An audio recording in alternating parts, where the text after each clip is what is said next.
Hai, Assalamualaikum warahmatullahi wabarakatuh.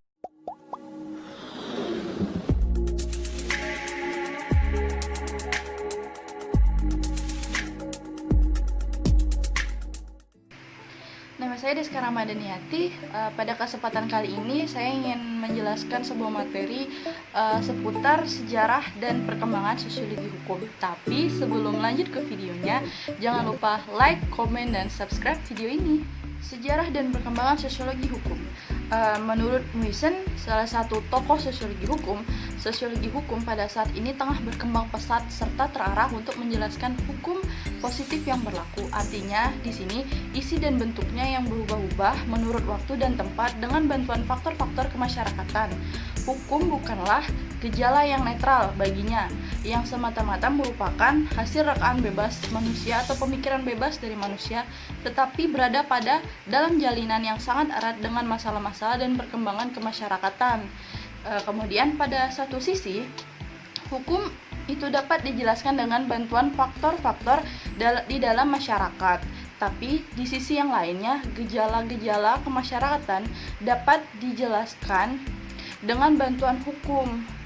Sosiologi hukum itu sendiri tidak secara langsung diarahkan pada hukum sebagai sistem konseptual, melainkan pada kenyataan kemasyarakatan yang di dalamnya hukum memainkan peranannya. Kemudian sosiologi hukum itu sendiri ada objek di dalamnya. Nah, objek sosiologi hukum itu ada dua tingkatan. Yang pertama, di tingkat pertama itu adalah kenyataan kemasyarakatan. Nah, di tingkat selanjutnya itu adalah kaidah-kaidah hukum dengan salah satu cara memainkan peranan di dalam kemasyarakatan itu. Meskipun begitu, perjalanan sejarah perkembangan dari sosiologi hukum ini sendiri ternyata tidak mulus. Banyak juga kalangan ahli hukum yang meragukan kegunaan dari sosiologi hukum. Bahkan ahli hukum sekaliber Hans Kelsen sekalipun masih berpendapat bahwa dogmatik hukum tidak perlu latah untuk mengkaitkan diri dengan kenyataan, karena ilmu hukum itu bukanlah ilmu tentang kenyataan. Apa yang katanya objek dari sosiologi hukum bukanlah hukum, melainkan mungkin saja merupakan gejala-gejala yang berparalel atau berkaitan dengan hukum. Namun, pada kenyataannya, perubahan serta dinamika masyarakat memiliki peran penting bagi munculnya sosiologi hukum. Dalam hal ini, terutama perkembangan sosiologi hukum pada akhir abad ke-19 dan awal abad ke-20. Kemapanan kehidupan abad ke-19 yang penuh dengan kemajuan di banyak bidang bukan akhir dan puncak dari peradaban manusia itu sendiri. Dominasi tradisi pemikiran hukum analitis positivistik sejak abad-abad itu perlahan ditantang oleh munculnya pemikiran yang menempatkan studi hukum tidak lagi berpusat pada perundang-undangan, melainkan dalam konteks yang lebih luas di sini. Dengan meminjam istilah Donald Black, berarti memungkinkan hukum itu juga dilihat sebagai perilaku dan struktur sosial. Kemudian ketimpangan pemikiran analitis positivistik ini mulai disadari tidak akan mampu melihat gejala yang utuh atau lengkap atas perkembangan pesat modernitas yang ditandai dengan sains dan teknologi. Hukum modern memicu tumbuh kembangnya narasi positivisme dan menjadi dasar filsafat berpikir yang sangat berpengaruh terhadap proses positivisasi hukum. Relasi antara subjek, teks, dan realitas direduksi bahkan disederhanakan hanya sebagai persoalan kepastian dan rasionalitas. Tidak-tidaknya itu ada dua positivisme hukum, yaitu positivisme yuridis dan positivisme sosiologis. Positivisme yuridis melihat hukum sebagai teks yang normatif yang terlepas dari realitas sosialnya. Positif sosiologis sendiri melihat hukum tidak dipahami secara epistemologi sebagai produk positivisasi hukum sebagai fakta sosial. Positivisme ingin selalu melihat hukum berada pada kerangka sistem yang bersifat sistematik, berarti teratur dan tersusun secara sistematik. Tetapi Charles Sandford melihat tidak demikian. Baginya justru sebaliknya, pemikiran Sandford merupakan penolakan terhadap teori sebelumnya, terhadap teori sistem di dalam hukum yang menganggap bahwa masyarakat selalu dalam keadaan tertib dan teratur sebagaimana konsep sistem. Hukum di permukaan tampak sebagai tertib dan teratur, jelas dan pasti, tetapi sebenarnya penuh ketidakpastian. Bagi Sandford, hukum tidak hanya muncul atau tidak mesti berasal dari sistem, tetapi hukum juga dapat muncul dari apa yang disebutnya dari situasi yang chaos, sehingga melahirkan apa yang disebut dengan teori kekacauan dalam hukum. Maksudnya bahwa antara hubungan masyarakat sesungguhnya selalu berada pada kondisi atau situasi yang chaos. Dengan demikian, masyarakat selalu berada pada jalinan hubungan-hubungan yang sifatnya cair dan tidak dapat diprediksi pola geraknya. Pada akhirnya, kita harus mengakui jika di dalam perkembangannya hukum telah ditarik keluar oleh sosiologi hukum dan diperbincangkan di dalam berbagai literatur sosial, filsafat, politik, dan sebagainya. Perkembangan sosiologi hukum juga bisa dilihat dari mana saja. Nah, dalam hal sejarah dan perkembangan sosiologi hukum, menurut Sajipto Raharjo sendiri di dalam buku yang ia sudah tuliskan, setidaknya ada 5 tahapan perkembangan yang ditandai dengan pengaruh beberapa era dan filsafat pemikiran. Adapun tahapan sejarah perkembangan sosiologi hukum tersebut yaitu yang pertama itu ada pengaruh hukum alam.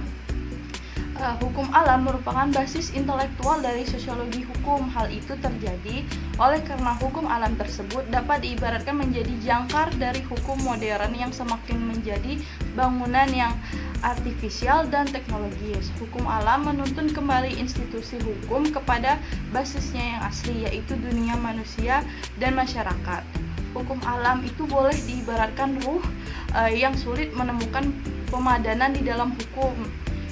Sumbangan besar hukum alam terhadap sosiologi hukum sendiri terletak pada pembahasannya dari hukum positif. Sosiologi hukum mewarisi peran pembahasan itu. Oleh karena itu, ia selalu mengaitkan pembicaraan mengenai hukum kepada basis hukum tersebut, baik berupa perilaku manusia maupun lingkungan sosial. Kemudian ada pengaruh yang kedua, ada pengaruh aliran sejarah. Aliran sejarah dapat dimasukkan ke dalam pemikiran yang mendahului sosiologi hukum. Beberapa prinsip dalam aliran sejarah yang mencerminkan keterkaitan antara hukum dan basis sosialnya. Pertama, hukum itu tidak dibuat, melainkan ditemukan. Kedua, hukum itu tumbuh dari hubungan-hubungan hukum yang sederhana pada masyarakat primitif sampai menjadi hukum yang besar dan kompleks dalam peradaban modern. Dan yang ketiga, hukum itu tidak mempunyai keberlakuan dan penerapan yang universal.